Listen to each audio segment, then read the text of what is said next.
Это был мой первый митинг, мирный марш. И с утра я готовилась, пошла, и митинг даже не начался, как на нас напали нацпатриоты. То есть это было как-то очень странно. Я вот вижу флаги, там много фиолетового цвета, иду к людям и вижу, как на нас летят камни, и бегут вот эти парни в колпаках.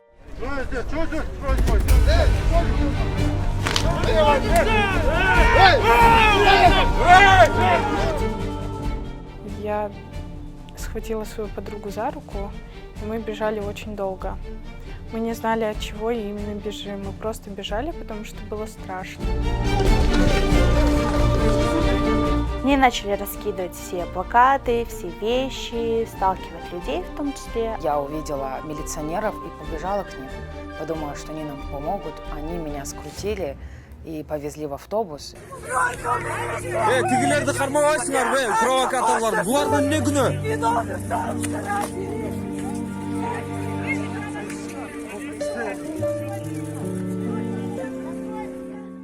Я вдруг вижу, что ко мне подходит милиционер и берет меня под локоть. Я ему говорю: спасите, помогите, что происходит? И он говорит: пройдемте со мной. За что? За что вы ее задерживаете? За что вы ее...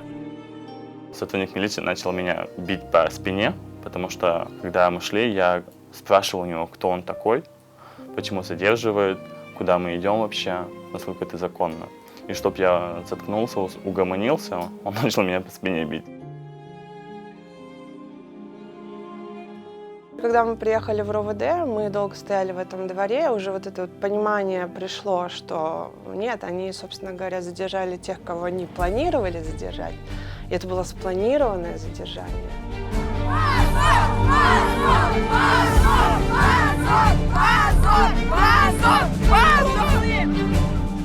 Мы провели внутри РОВД флешмоб, который планировался быть проведен после марша Эль-Галадора Ростов. Его все проводят в центре города, на площадях, по всему миру. Мы же его провели внутри РОВД.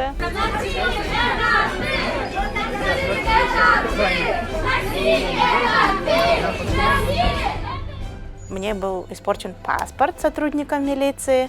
Он с нарушениями тоже правил. Он отказался выдать мне копию протокола.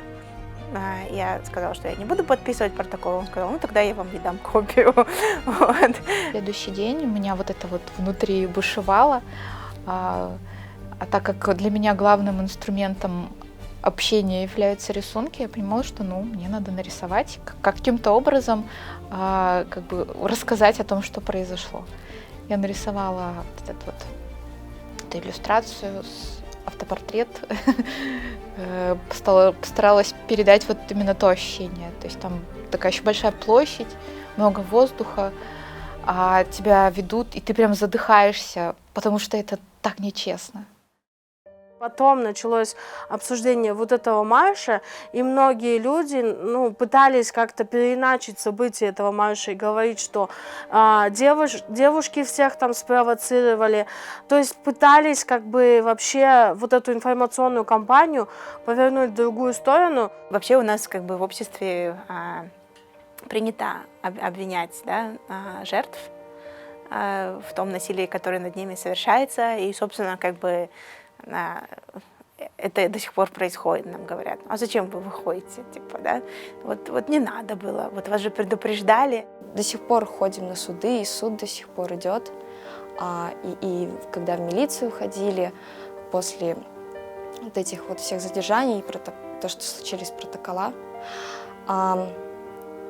смотришь на людей, вроде видишь людей, а в глазах, в лице такая бесчеловечность, и такое безразличие, и хладнокровие, и эти люди правда верят, что они правы. И вот этот страх какой-то, это, конечно, интересное ощущение. И суд Верховный, который вынес решение, он тоже хитро очень сделал. Он не сказал, что оперативники были неправы, но и при этом он не сказал, что их действия были законны. Очень хитрое решение вынесено, и мы до сих пор не можем, так сказать, добиться справедливости. В этом году, несмотря на то, что там мои родственники, скорее всего, будут сильно против, я тем более пойду на этот марш. И я думаю, для многих девушек это будет лишь причиной тем более пойти на марш. Я обязательно пойду на марш. И я очень надеюсь, что будет очень много людей, которые в очередной раз об этом скажут на всю страну. И я надеюсь, что не будет никаких препятствий со стороны властей. Да, борьба продолжается, что есть шанс что-то изменить. Мы надеемся, что все пройдет безопасно, празднично. Наша повестка в этом году, если вы читали наше обращение, это женское счастье.